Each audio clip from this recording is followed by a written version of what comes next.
Hello everyone. So Bayo Onanuga said you people should move on and forgive Ibrahim Babangida.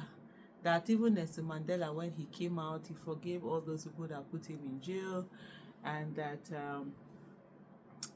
John Pope II also forgive those who tried to kill him. So you guys should move on. You should not bear grudges. You should carry it on. Hey, I'm very cool, very. I just see some things. I don't even know how to, where to even start from. Some of these things are so annoying. We're just quick to just move on issues. People will be gaslit. You're gaslighting the people. But if it's we always are very lenient with perpetrators, people who have done the wrong thing or are doing the wrong thing. We always have a way of like, are you not a Muslim? Are you not a Christian? Forgive and forget, move on. But it is the victim, that they know how to go after. But anyway, shall just watch this. I think it's time for us as a nation to move on. No, you're not going to forget, but you can forgive certain things. Look at Nelson Mandela. He was jailed for so many years, and he came out of prison. He forgave those people who put him in jail, who oppressed him, and many other leaders of ANC and so on. You can see even Pope John Paul II, somebody who tried to assassinate him, he forgave him. So to me, as a human being, as maybe my own nature, I cannot hold grudges for long. I believe that people, all of us, even as Christians or Muslims, we have a duty to forgive those who have wronged us. And that's the way. That's my appeal. You cannot unmake what was done. Can you unmake the assassination of Kudrat Abiola, for instance? The deed is done, but it's time to forgive. That's the way I see it. President Tinubu came there and said to honor President, former military leader, not that he has forgotten what happened. In fact, he came there with a speech which he didn't read. He said he chose to speak extempore because he wanted to speak more from the heart. He didn't read that speech because he felt General Babangida had already answered some of the nagging questions he wanted to ask him if he had read his own speech about why did he annul the election, for instance. What was the reasoning?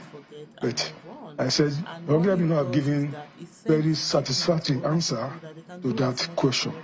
To Nigeria, of course, you can see the way people were attacking him and all kinds of things.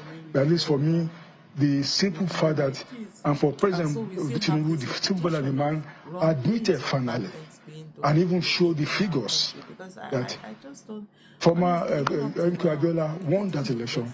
To me, I think that was enough.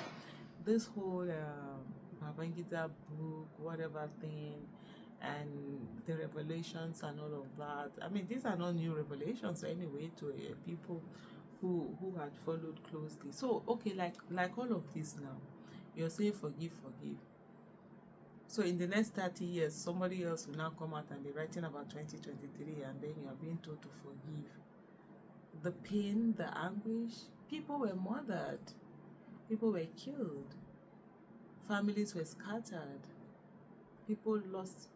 For example, you look at Kudira's children, they lost their mother, then the next thing they lost their father also. How do you justify that? How is that okay? Just because of somebody's greed, somebody that had ruled had ruled a bit long, from 1985. I think Babangida came in 1985 to 1993, and it still wasn't enough for him. If he was voted into office, that's about 8 years. That would have been 2 terms if it was a democratically elected, government. And yet that wasn't enough for him. Disrupted so many people's lives, turned people's lives upside down, and then you just come and say, oh, you should forgive. And that's why people are still doing it now, knowing fully well that at the end of the day, nothing is going to be done to them. It's all somebody, they'll say, oh, forgive. I think it's one of the problems that we actually have in Nigeria, where we don't actually hold enough grudge, and we tend to forget a lot of things, and people just tend to whitewash so many things, and then just move on. and take it on. And we just have to stop. We just have to stop all of that. It's really sad, because what's the message that we're sending to the next generation? What's the message that we're sending even to this present generation of leaders who are doing all sort of atrocious things? There's nothing. There's nothing.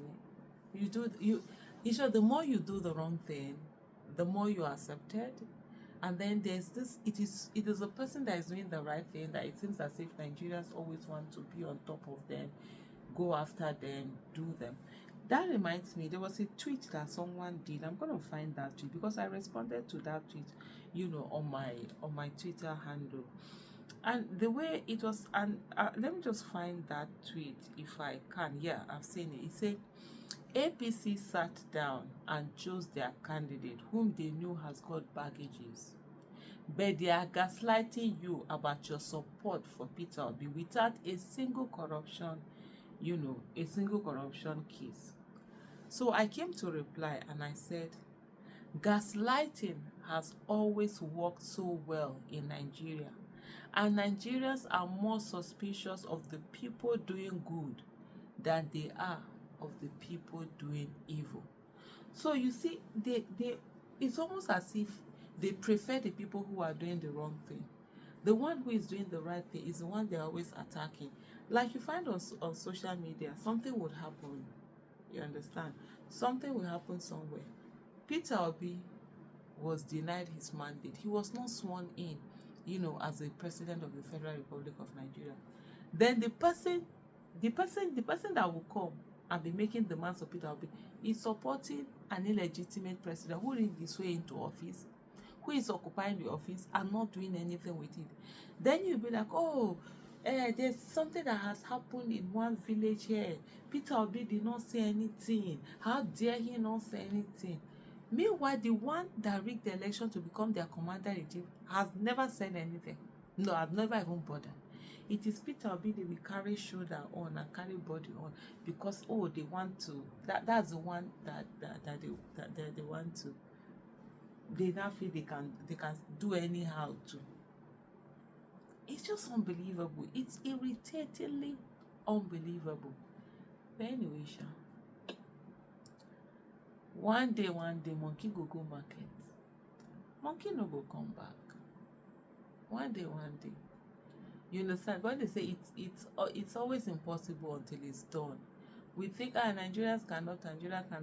One day, you see Nigerians will wake up and they will say enough is enough. And indeed on that day, that enough